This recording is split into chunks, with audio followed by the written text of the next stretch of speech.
ఆకలి నలుగురిపై వేటు. ఇక చూడు మనిషి ఎంతగా దిగజారుతా ఉన్నాడో చూడు. లాస్ట్కు కుక్కలకు కూడా మనిషి ఆహారంగా తయారవుతూ ఉన్నాడు. బ్రతుకున్నప్పుడు ఎట్లా వీళ్ళు చక్కగా ట్రీట్మెంట్ చేయరు, వాళ్ళు పట్టించుకోరు. కనీసం చనిపోయినాకనన్నా కానీ ఆ డెడ్ బాడీని మార్చరీలో భద్రపరచడానికి వీళ్ళకి చేతులు రావు. ఒక ఆసుపత్రిలో ఒక మనిషిని కుక్క పీక్కొని తింటున్నది, డెడ్ బాడీని. ఎంతటి నిర్లక్ష్యం, ఎంతటి అమానుష్యం ఇది చెప్పు. ఆసుపత్రులకు కుక్కలు ఎందుకు వస్తాయి అందులోకి? ఈ గార్డ్స్ ఏం చేస్తూ ఉన్నారు? సెక్యూరిటీ గార్డ్స్ ఏం చేస్తూ ఉన్నారు? డాక్టర్లు ఏం చేస్తూ ఉన్నారు? సూపరింటెండెంట్ ఏం చేస్తూ ఉన్నాడు? కంపౌండర్లు ఏం చేస్తూ ఉన్నారు? వీళ్ళందరూ ఏం చేస్తున్నారు? అందులో మళ్ళీ మార్చరీ గదిలోకి కుక్క వచ్చి ఒక శవాన్ని పీక్కొని తింటున్నది. ఇక చూడు, ఇక్కడ దృశ్యాలు చూస్తూ ఉంటే చాలా బాధేస్తూ ఉన్నది. మనిషిని ఇంత అధ్వానంగా చూస్తూ ఉన్నారా? అసలు మనిషికి వాల్యూ పడిపోయిందా? ఈ పిక్చర్ చూస్తూ ఉంటే అలానే అనిపిస్తూ ఉన్నది. ఎందుకు అంటే ఇప్పుడు ప్రపంచం మొత్తం దొంగన కొడుకులే ఉన్నారు.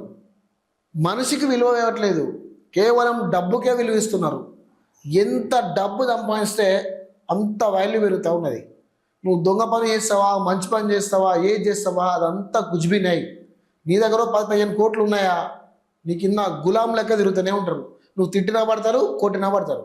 ఈ విషయం నేను ఎందుకు చెప్తా ఉన్నా అంటే, సో ఈ శవాన్ని పీక్కు తినడానికి గల కారణం ఏంటి అంటే, వీడి దగ్గర డబ్బు లేదు, వీని శవాన్ని పక్కకు పడేసారు. అదే డబ్బున్న శవాన్ని ఎడబెడతారు, మార్చరీలో ఏసీ టబ్బులో పెట్టి భద్రపరుస్తారు. దానికి డబ్బు పవర్. వీళ్ళ డబ్బు లేదు కాబట్టి మార్చరీలో కింద పడేసిండు, కుక్కలకు పందులకు ఆహారం అయిపోతూ ఉన్నాడు. చూడండి ఎంతటి దయనీయమైన పరిస్థితిలోకి మానవుడు దిగజారుతూ ఉన్నాడు. చూడండి, ఇక్కడ కేవలం మనిషితోటి డబ్బు మాట్లాడిస్తున్నది, డబ్బే మాట్లాడుతున్నది. ఇది కలికాలం ఉన్నట్టున్నది.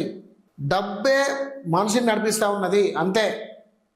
ఇక పేదోడికి ఆస్కారం లేదు. నేను డబ్బులు లేకపోతే నువ్వు బిచ్చగాడివే, నేను ఎన్ని ఉన్నా నువ్వు బిచ్చగాడివే అన్నట్టుగానే ఈ లోకం నడుస్తున్నది. చూడు, నిజంగా ఇట్లాంటి విషయాలలో చాలా బాధేస్తుంది. ఒక మనిషి డెడ్ బాడీని కుక్కలు ఎక్కువ తీయడం అంటే ఎంతటి అమానుషం అది, ఎంతటి దౌర్జన్యం, ఎంతటి అధ్వానం అది. ప్రభుత్వ ఆసుపత్రిలోని మార్చరీలో శవాన్ని కుక్కలు పీక్ తిన్న ఘటనపై రాష్ట్ర ప్రభుత్వం చర్యలు చేపట్టింది. 4గురిపై సస్పెన్షన్ వేటు వేసింది. ఘటనపై విచారణ చేపట్టిన రాష్ట్ర వైద్య విధాన పరిషత్ కమిషనర్ అజయ్ కుమార్ మంగళవారం మీడియాతో మాట్లాడుతూ, హాస్పిటల్ సూపరింటెండెంట్ డ్యూటీలో ఉన్న వైద్య సిబ్బంది నిర్లక్ష్యం కారణంగానే ఇలా జరిగిందని చెప్పారు. ఆసుపత్రి నిర్వహణలో సూపరింటెండెంట్ నిర్లక్ష్యం స్పష్టంగా కనబడుతుంది. కాంట్రాక్టర్ 6 నెలల క్రితమే పోస్ట్మార్టం గదిని అప్పగించినా అందులో పోస్ట్మార్టం నిర్వహించడం లేదని చెప్పారు. Superintendent Chandrakala, RMO Harinath, duty doctor Manisha, MAO Ravi Prakash suspend చేసినట్టు తెలిపారు. ఆసుపత్రి వైద్యుల పనితీరు నిర్వహణ సరిగా లేదని, దీనిపై సైతం పూర్తి స్థాయిలో విచారణ చేపట్టి మెరుగైన సౌకర్యాలు కల్పన కృషి చేయాలని చెప్పారు. చూడు, ఎవరి నిర్లక్ష్యం? డ్యూటీలో ఉన్న సూపరింటెండెంట్ నిర్లక్ష్యం, అక్కడ డ్యూటీలో ఉన్న డాక్టర్ నిర్లక్ష్యం, డ్యూటీలో ఉన్న కంపౌండర్ నిర్లక్ష్యం, డ్యూటీలో ఉన్న సెక్యూరిటీ గార్డ్ నిర్లక్ష్యం. ఎందుకంటే అందరి నిర్లక్ష్యం వల్లనే ఇలాంటి ఉదంతాలు జరుగుతూ ఉంటాయి. నేను ఏమంటున్నా అంటే, ఇక్కడ మనం ఏ కోణంలో ఆలోచించినా మాత్రం పక్కా చెప్తా ఉన్నా, ఇది డబ్బు అనుకోవాలా.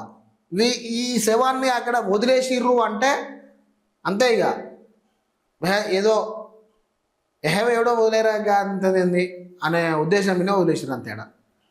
నిర్లక్ష్యం అంటే మళ్ళా వేరే అయిపోతుంది అక్కడ. అట్లా నేనేం చెప్తున్నా అంటే, ఇది ఇక్కడ విషయం ఏంటి అంటే, మహబూబ్నగర్ ఎంపీ డికే అరుణ గారు కూడా దీన్ని ఖండించారు. ఖండిస్తే ఏముందవ్వ, ఖండించడం వల్ల వచ్చిన లాభం ఏంది? జరిగిపోయింది కదా అక్కడ. మీరు ఎలాగా వైద్యాన్ని కరెక్ట్గా ఇంప్లిమెంట్ చేయలేరు, వైద్యాన్ని పేదోడికి కరెక్ట్గా అందనివ్వలేదు, కరెక్ట్గా అందరివ్వరు. ఇలాంటి ఉదంతాలు జరుగుతూనే ఉంటాయి. నేనేమంటున్నా అంటే, వీని పరిస్థితిలో ఈ డెడ్ బాడీలో ఉన్న పరిస్థితిలో, ఈ డెడ్ బాడీ ఉన్న సిచ్యువేషన్లో ఒక స్టార్ యాక్టర్ అయినా కానీ, ఒక పెద్ద పొలిటీషియన్ అయినా కానీ, ఒక బిజినెస్ మ్యాన్ అయినా కానీ, ఒక ధనవంతుడైనా కానీ, ఇలాంటి వాళ్ళని ఎవరినైనా కానీ ఈ విధంగానే ఒక డెడ్ బాడీని క్లియర్ చేస్తారా? ఈ విధంగానే వాళ్ళు డెడ్ బాడీని చూస్తారా? మీకు తెలుసో తెలియదో, మనకు చనిపోయిన తర్వాత మనల్ని 3 రకాలుగా విరుస్తారు. డబ్బున్న ఒక తీరు విరుస్తారు, డబ్బు లేనో పిలుస్తారు. డబ్బున్న శవాన్ని ఏమంటారు తెలుసా? పార్థివ దేహము అంటారు. మీ అందరికీ తెలిసే ఉంటుంది. డబ్బులోనే ఏమంటారు? శవం అంటారు. చూడు, ఇక్కడ డబ్బు అనేది చనిపోయిన పేరు కూడా డిసైడ్ చేస్తున్నది. ఇక్కడ అర్థమవుతుందా? ధనవంతులు, తండ్రులు, తాతలు, ముత్తాతలు చనిపోతే పెద్ద పెద్ద పొలిటీషియన్లు, బిజినెస్ మ్యాగ్నెట్లు పోయి అక్కడ దండ వేసి పార్థివ దేహానికి దండాలు పెట్టిరు అని చెప్పి చెప్తారు. అదే మిడిల్ క్లాస్ వానికి, డబ్బు లేనోనికి, పేదోడిని ఆ శవాన్ని పూర్తి చేయండి రా అంటారు. అంటారా అనరా? అగో అట్లాంటి కార్యక్రమాలు జరుగుతాయి. అందుకే మేల్కోండి, ఇటువంటి సిచ్యువేషన్లు తెచ్చుకోకండి. నిజంగా వైద్యాన్ని నిర్లక్ష్యం చేసే ఎవడైనా వాళ్ళకు కఠిన చర్యలు తగ్గాలి. కఠిన చర్యలు తగ్గుతూనే వాళ్ళకు బుద్ధి వస్తుంది. ఇట్లాంటి పునరావృతం కాకుండా అవుతుంది.